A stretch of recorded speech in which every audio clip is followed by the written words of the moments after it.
Donc, autour de la table, Mathieu Courtecuisse. Salut Mathieu. Salut Stéphane. Président fondateur de SIA Partners et aussi d'ailleurs président du Syntec Conseil. Pour combien de temps encore ? Alors je ne sais plus exactement, mais encore un certain temps. Ah, encore un certain temps. Et André Le Scruc-Pietri, salut André. Salut Stéphane. Président de JEDI, la Joint European Disruptive Initiative. Alors là, il y a le synthé, la France moteur de l'Europe. C'est l'analyste, le stratégiste de JP Morgan Asset Management, qui s'appelle Vincent Juvin, qu'on connaît bien, un gars très très sérieux d'ailleurs, qui nous a fait ce bonheur. Enfin, qui, moi, m'a fait ce bonheur quand j'ai ouvert le journal L'Opinion, je crois que c'était il y a 2 jours. La France est l'avenir de l'Europe et son prochain moteur. Ça commence bien, hein ? D'une part, sa démographie est beaucoup plus dynamique que celle de l'Allemagne, ça on le savait, avec un taux de fécondité de 1,8 enfants par femme contre 1,5 en Allemagne. D'autre part, et là, c'est un peu challengé quand même, hein. Donc Vincent écrit ça, d'autres sont pas d'accord, à commencer par notre conseil d'analyse économique. D'autre part, sa productivité horaire est supérieure à celle de l'Allemagne, 47,7 € en moyenne contre 44,9 sur les années 2000-2019. C'est pourquoi, dit-il, la France a vocation à être le premier contributeur à la croissance de la zone euro.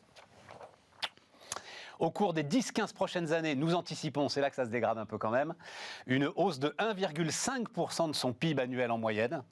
Il va falloir s'en contenter, hein, mais ça, on le sait.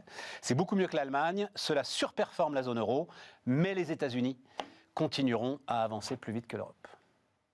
Mathieu, comment tu regardes ça ? Je pense que ça fait quand même longtemps qu'on sait que la France a une série d'atouts à sa disposition. Donc la question du potentiel de la France, je pense qu'elle est difficile à remettre en cause. La réalité, c'est quelles sont les natures de politiques publiques qu'on est capable de mettre en œuvre pour accompagner ce potentiel. Alors, il y a aussi un problème structurel à la baisse de la croissance potentielle qui ne fait que s'accentuer. Sur le volet démographique, on a une croissance démographique évidemment qui est incontestable, qui est un peu supérieure au reste de l'Europe. Qui fléchit quand même année après année. Elle fléchit, et elle reste inférieure aussi à celle du Royaume-Uni. Je pense que dans l'étude, il parle de l'Europe continentale, mais il n'exclut le Royaume-Uni. Donc sur le volet croissance démographique, on sait qu'il y a ça. Après, la réalité sur la productivité, il faut regarder productivité et aussi production, parce que la productivité horaire, on sait quels sont les biais statistiques qui l'accompagnent. Quand on a beaucoup de chômage, évidemment, on exclut les gens qui sont les moins productifs.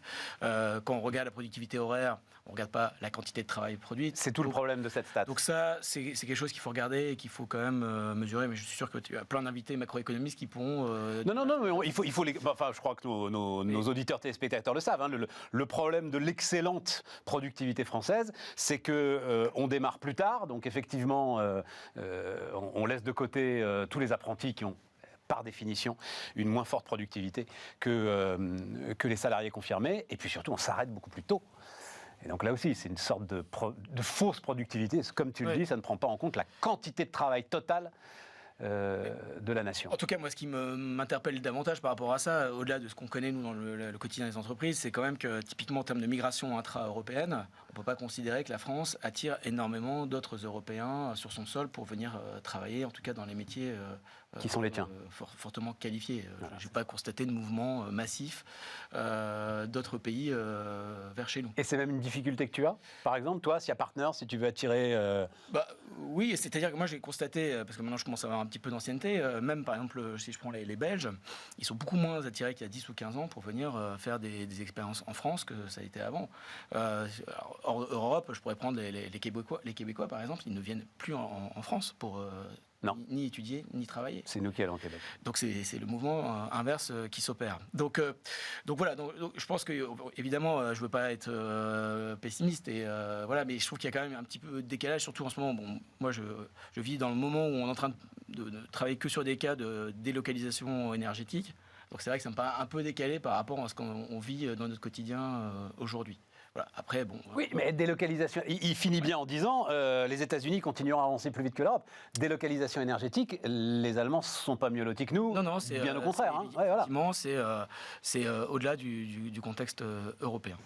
Et si on arrive, si tu fais un pari, j'entendais ce matin, ça me paraissait surprenant quand même. des paris industriels qui sont faits sur la crise énergétique actuelle. Alors, on a beaucoup raconté l'histoire de Safran, mais bon, je ne sais pas dans quelle mesure ils n'ont pas voulu rendre ça public pour d'autres raisons. J'ai du mal à croire qu'on prenne des paris industriels sur un état énergétique très particulier. Qui sera peut-être différent dans 1 an, dans 2 ans, quand les réacteurs tourneront à nouveau, parce que les réacteurs tourneront à nouveau, quand on aura quand même réussi à réformer notre marché de l'électricité. Au-delà des prises de position publiques, moi ce que j'entends plus dans les conversations plus privées, c'est quand même d'abord pas mal de regrets, y compris sur des sujets de relocalisation récentes. On a passé quand même 7-8 ans maintenant à essayer de grappiller des microcentièmes de compétitivité, et là on perd 10 points d'un coup, donc c'est quand même monstrueux en fait. Voilà, avec quand même une défiance vis-à-vis de la science. Quand même, parce que la crise énergétique, c'est aussi une crise de la science et de l'approche de quelle politique énergétique on peut avoir en France. Ça fait quand même 15 ans qu'on ne cesse de taper sur le système électrique français et ses filières de formation. Donc à un moment donné, les industriels, ils réfléchissent aussi par rapport à la science et quelle place a la science dans la capacité à gouverner un pays, quoi. André ? Oui, moi je suis. Tu vas nous tuer le truc aussi, toi. Pas du tout. Je pense. Remets-nous le beau sourire de Vincent Juvin, là, pendant que. Vas-y. Non, mais voilà. Ça me fait penser comme ça à une économiste que je ne citerai pas, qui en Europe, qui à Bruxelles est devenue très célèbre parce qu'elle avait écrit un livre de Brussels Effect, disant que en fait Bruxelles et la réglementation européenne étaient au cœur de toutes les réglementations mondiales et que grâce à ça on a fait en fait un pouvoir extraordinaire. Elle était évidemment invitée à tous les colloques, les commissaires l'adorent, mais il faut faire un petit peu attention. C'est que j'aurais dit effectivement, comme le disait Mathieu, c'est que c'est comme avec la French Tech, on ne se compare pas à Londres, à Munich, à Berlin. La vraie compétition avec les États-Unis, avec la Chine, et donc dire qu'on est mieux que l'Allemagne, qui aujourd'hui est le pays malade de l'Europe, est très profondément malade. Parce qu'il va se prendre la désindustrialisation encore plus fort que nous. Nous, on a un peu moins à désindustrialiser, qui a fait un pari stratégique totalement perdant. Donc se comparer à l'Allemagne, je veux dire, c'est se comparer vraiment au pire élève de la classe actuelle. Et je pense que c'est pas très rassurant. Moi, ce qui m'inquiète toujours avec ce genre de statistiques, c'est que ça va donner une fausse impression de confiance à certains gouvernants. Et je crois que dans beaucoup ça a déjà domaines, commencé, tu sais. Ce qu'on ne fait pas assez, il ne s'agit pas d'être négatif, il ne s'agit pas d'être pessimiste, mais il s'agit d'être lucide.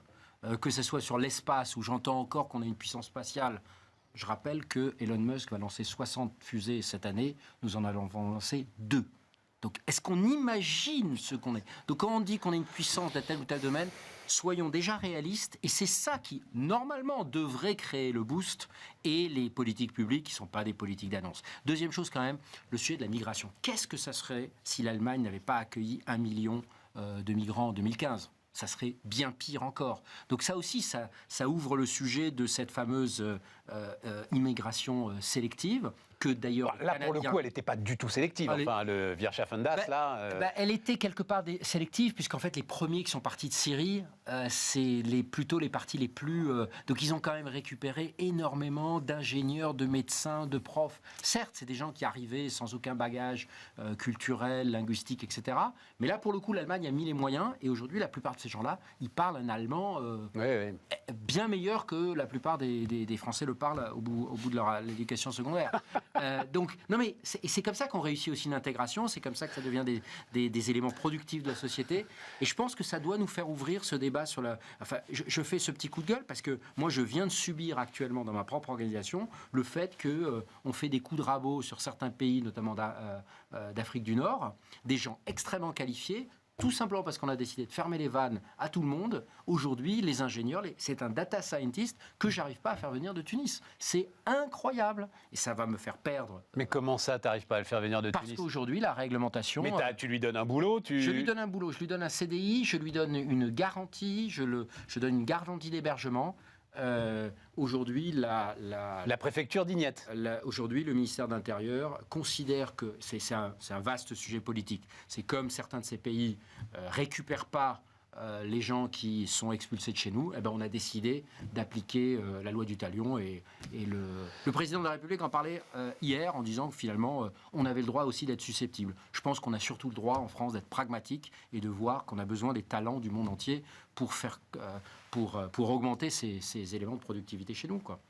C'est un sujet d'ailleurs dont on avait parlé, dont on a beaucoup parlé autour de cette table il y a une dizaine de jours, puisqu'on a eu un rapport de je ne sais plus qui, EY je crois, je ne sais plus, qui fait KPMG, qui fait une sorte d'audit mondial, et on voyait que la France, alors en termes d'attractivité, était 19e au monde. C'est la Suisse et Singapour qui étaient les pays considérés comme les plus attractifs, et les États-Unis reculaient. Hein, c'est-à-dire que la logique Trump, voilà, le discours Trump a fait des dégâts.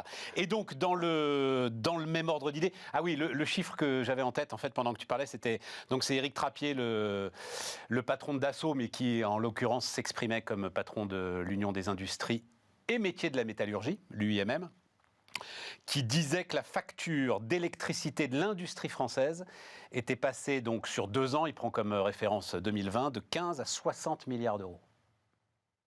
x4. Pas mal quand même. Ouais. x4. C'est ça le chiffre qui circule. Ouais. Ça nous plonge donc dans le sujet du moment qui est quand même la course de vitesse sur les subventions. Donc, en ce moment, il n'y a pas une prise de parole publique sans qu'on parle des 450 milliards du plan Inflation Reduction Act des Américains, qui visiblement installerait des situations anticoncurrentielles. Je vous demanderai ce que vous en pensez. Et puis il y a les 200 milliards encore flous du plan allemand, même si là les choses sont en train de se calmer, et on réalise, nous Français, que si on compare la taille des économies, on fait à peu près là-dessus. Bon, et André, il y a ce qui est un de tes sujets de prédilection, c'est-à-dire il y a France 2030. Il y a nos fameux 50 milliards, et tu continues à penser qu'on s'y prend mal, quoi. Je pense que... tu as écrit un point de vue dont on va peut-être voir dans les échos là-dessus. C'est une question de mesure. Plus d'argent est toujours mieux que moins d'argent, c'est évident. Et j'enfonce une porte ouverte en disant ça. Mais je voyais, il y a 2 jours, il y a eu un premier bilan tiré de France 2030. Donc c'est ce fameux programme qui est censé préparer la France à la décennie qui vient, notamment avec des vraies priorités, pour la première fois, des vraies priorités scientifiques et technologiques pour construire sur ce que disait Mathieu tout à l'heure. Le bilan, c'est déjà 10 milliards de dépensés. Mais c'est pas ça la mesure. La mesure, c'est est-ce qu'on a réussi en 1 an à créer des vraies positions de leadership? Est-ce qu'on a préparé le socle sur des positions de leadership? Aujourd'hui, la politique publique, c'est le nombre de milliards qu'on déverse. Ça ne peut pas être ça, parce que d'autres vont nous prendre à notre jeu. Et les États-Unis sont en train de le montrer. Bruno Bonnell est venu nous voir, là, hein, le patron de France 2030, comme tu le dis, plein d'énergie, plein de bonne volonté. Mais il fait de la politique. T'as l'impression que c'est un espèce de ministre, de secrétaire d'État à la relance nationale. Et donc l'idée, c'est les territoires, les territoires, les territoires, les territoires. Mais quand quelqu'un aura vraiment le courage de dire que 65 pôles de compétitivité en France, c'est probablement 55 de trop. Mais bien sûr. Quand on aura le courage, regardez je pense qu'on va parler à nouveau du couple franco-allemand, de dire si on veut véritablement être leader, il faut savoir faire des choix là où on veut être leader nous, là où on veut être leader avec nos alliés les plus proches, c'est-à-dire les Européens, là où on veut être leader avec nos alliés plus étendus, les États-Unis, et là où on veut la concurrence totale, parce que ça ne sert à rien de faire des t-shirts chez nous en France, ou des masques. Eh bien non, on a commencé par les masques parce qu'on pensait que le Doliprane et les masques, c'était un outil de souveraineté. On se rend compte aujourd'hui que, 90-95% des pauvres sociétés qui sont rentrées dans la production de masques sont toutes en faillite parce qu'évidemment, sur le long terme, ça ne tient pas. Et en fait, cette réflexion stratégique sur qu'est-ce qui est essentiel, c'est ça que devrait être le cœur de l'État. C'est une réflexion, je suis peut-être idéaliste, mais c'est une réflexion à 2, 3, 5 ans, et ça devrait être encore plus. C'était les années de l'or, c'était un peu ça. Et tu ne peux pas avoir à ce moment-là 30 programmes et, comme tu le dis, 55 pôles de compétitivité. Et pourtant, je pense que Macron avait bien vu le truc. Dans son discours d'octobre 2021 qui a lancé le programme France 2030, donc ça fait déjà 1 an. Alors on me dit oui, mais ça fait qu'1 an. Je rappelle quand même qu'on a fait un vaccin qui a probablement sauvé l'humanité en partie en 8 mois, entre mars 2020 et octobre 2020. Alors on n'y croyait pas. Situation particulière quand même.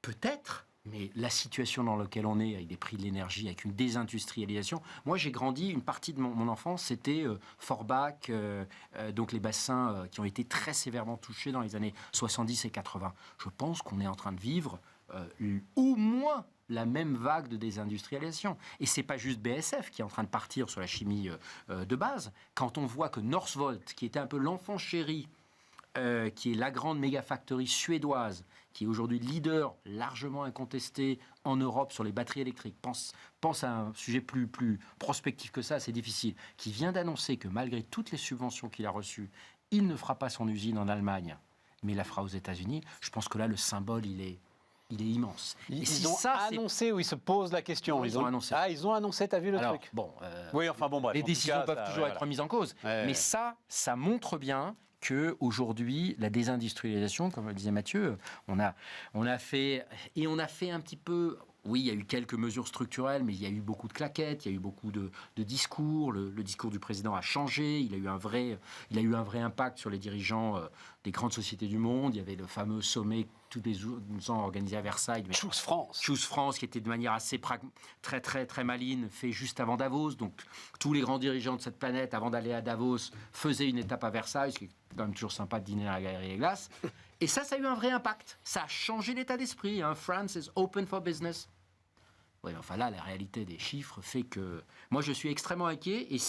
Et là aussi, on entend soit l'Europe... T'éloigne pas trop du micro. Soit l'Europe dit on va attaquer les États-Unis sur ce plan parce il crée des distorsions de concurrence. Oui, mais enfin, c'est dans 5 ans. Je veux dire, ça n'a aucun intérêt. Soit on arrive à lancer quelque chose d'équivalent, mais pas dans 6 mois, dans...